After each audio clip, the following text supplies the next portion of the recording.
நாளைக்கான வீடியோ தாங்க வந்திருக்கு. வீடியோ வந்து சூப்பராக இருந்துச்சு அப்படின்னு தாங்க சொல்லணும். அதாவது நம்ம மகா இருக்காங்களே, மகா வந்து கண்ணை எடுத்து அவங்களோட நெத்திலே வச்சுக்கிட்டு எல்லாத்தையும் மிரட்ட ஆரம்பிச்சிட்டாங்க அப்படின்னு தாங்க சொல்லணும். அதெல்லாம் பார்க்குறதுக்கு நம்ம சேனலை மட்டும் மறக்காமல் லைக் அண்ட் சப்ஸ்கிரைப் மட்டும் பண்ணிடுங்க. ஃபஸ்ட்டு எடுத்தோடனே நம்ம அஞ்சலி இருக்காங்களா, அஞ்சலி வந்து ஊருக்கு கிளம்புற மாதிரி தான் காட்டியிருக்காங்க. காலையில் வந்து சூட்கேஜ் லக்கேஜ் எல்லாம் எடுத்து கொண்டு வந்து காலில் நிப்பாட்டி அதாவது சேதுக்கிட்ட சொல்லிக்கிட்டு இருக்காங்க, அப்பா நான் கிளம்புறேன்ப்பா அப்படிங்கிற மாதிரி சொல்லிக்கிட்டு இருக்காங்க. சரிம்மா பார்த்து போயிட்டு வாமா அப்படிங்கிற மாதிரி சொல்கிறாங்க. சரி எல்லாட்டையுமே ஆசீர்வாதம் வாங்குமா அப்படிங்கிற மாதிரி வந்து நம்ம சிகப்பி சொல்கிறாங்க. சரின்னு சொல்லிட்டு சேது, அதுக்கடுத்து நம்ம இவங்க இருக்காங்கள்ல சீதா, ராமு, அதுக்கடுத்து நம்ம சுபாஷ், அர்ச்சனா இவங்க காலெல்லாம் விழுந்து ஆசீர்வாதம் வாங்கிட்டு இருக்காங்க. அதுக்கடுத்து வந்து நம்ம அன்பு வந்து மன்னிப்பு கேட்காரு. சாரி மாமா, நான் வந்து வந்த புதுசில் எல்லாருமே என்னை கோவப்பட்டீங்க, நான் பண்ணது தப்பு தான், இருந்தாலும் என்னை வந்து பெரிய மனசு பண்ணி மன்னிச்சு ஏற்றுக்கிட்டீங்க, அதனால் வந்து நான் உங்களுக்கு வந்து நன்றி சொல்கிறேன் அப்படிங்கிற மாதிரி சொல்கிறாங்க.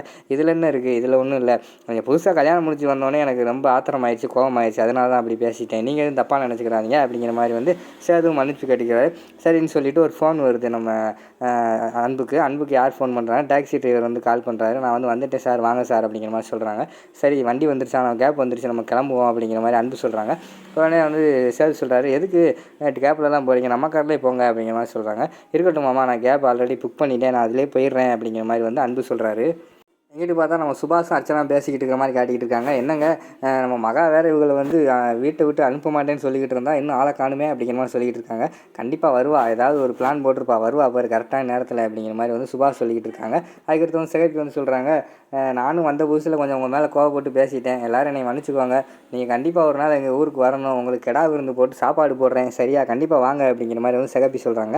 உடனே சேது வந்து சொல்கிறாரு, சரிங்க நாங்கள் கண்டிப்பாக வந்து உங்களுக்கு வர்றதுக்கு முன்னாடி இன்ஃபார்ம் பண்ணிட்டு வந்துடுறோம் அப்படிங்கிற மாதிரி சொல்லிக்கிட்டு இருக்காங்க. அந்த நேரத்தில் வந்து மகா வந்து என்ட்ரி கொடுக்காங்க. மகா என்ட்ரி கொடுத்தோடனே அந்த அம்மா காலையில் வந்து ஆசீர்வாதம் வாங்கிக்கோங்க அப்படிங்கிற மாதிரி சிகப்பி சொல்கிறாங்க. என்னாலாம் ஆசீர்வாதம் பண்ண முடியாது, யாருக்கு நானும் ஆசீர்வாதம் பண்ண மாட்டேன் அப்படிங்கிற மாதிரி வந்து மகா சொல்கிறாங்க.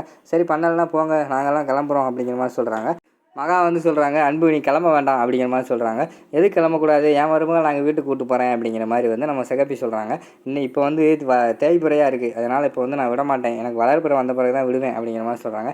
இது நம்ம வம்பா போச்சு, தேய்பிறை வளர்பிறைன்னுக்கிட்டு இருக்க, என் மகன் வேறு எப்போ அமெரிக்கா போவான்னு தெரியாமல் இருக்குது, அதுக்குள்ளே என்னோட மருமகளை வந்து வீட்டுக்கு கூப்பிட்டு போகணும்னு நினச்சிக்கிட்டு இருக்கேன், நீங்கள் என்னடானா அதுக்குள்ளே வளர்பிறை தேய்பிறைன்னு சொல்லிகிட்டு இருக்கீங்க, இதிலலாம் நம்பிக்கை இல்லை, நாங்கள் கூப்பிட்டு போகிறோம் அப்படிங்கிற மாதிரி வந்து நம்ம சிகப்பி சொல்கிறாங்க. உடனே சேது வந்து சப்போர்ட் பண்ணுறாரு, மகா அவங்களுக்கு தான் அது நம்பிக்கை இல்லைன்னு சொல்கிறாங்கல்ல, விட்டுருங்க அப்படிங்கிற மாதிரி சொல்கிறாங்க. உடனே மகா வந்து சொல்கிறாங்க, என்னங்க நீங்கள் லூஸ்தனமாக பேசிக்கிட்டு இருக்கீங்க, தேய்பிறையில் நம்ம வீட்டுக்கு பொண்ணு அனுப்புனா நம்ம குடும்பம் தான் நாசமாக போகும், பரவாயில்லையா அப்படிங்கிற மாதிரி சொல்கிறாங்க.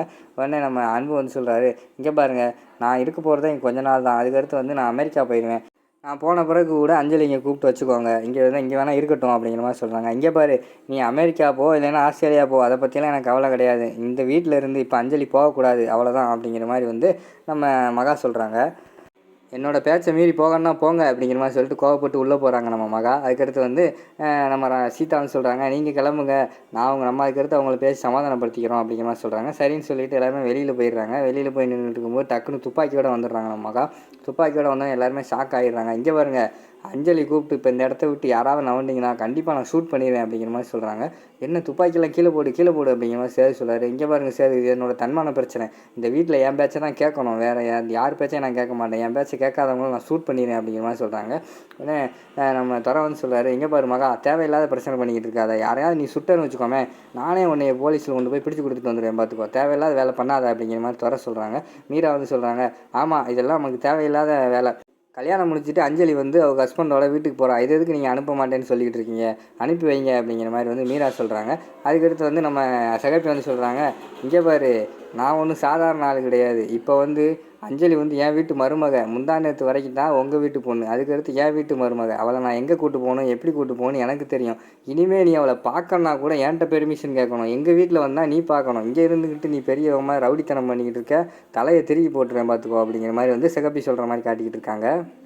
உடனே ராம் வந்து சொல்கிறாரு, சித்தி இதெல்லாம் தேவையில்லாத சித்தி, நீங்கள் தேவையில்லாமல் பண்ணிக்கிட்டு இருக்கீங்க, நீங்கள் இப்போ சுட்டிங்கன்னு வச்சுக்கோங்களேன், நானாக போலீஸ் விஷயமா நான் என்னென்ன பண்ணணுமோ அதெல்லாம் உங்களை பண்ணிடுவேன் பார்த்துக்கோங்க, தூக்கி உங்களை உள்ளே தூக்கி வைக்க சொன்னாலும் வச்சிருவேன் அப்படிங்கிற மாதிரி வந்து நம்ம ராம் சொல்லிக்கிட்டு இருக்கிற மாதிரி காட்டிக்கிட்டு இருக்காங்க. எனக்கு அதெல்லாம் தேவை கிடையாது. எனக்கு வந்து அஞ்சலி இந்த வீட்டை விட்டு போகக்கூடாது அப்படிங்கிற மாதிரி சொல்கிறாங்க. இல்லைன்னா நான் ஷூட் பண்ணிடுவேன் அப்படிங்கிற மாதிரி சொன்னோடனே அன்பு வந்து சொல்கிறாரு, இப்போ என்ன ஷூட் பண்ணணும் அவ்வளோதானே, என்னை ஷூட் பண்ணுங்க அப்படிங்கிற மாதிரி வந்து அன்பு முன்னாடி வராரு.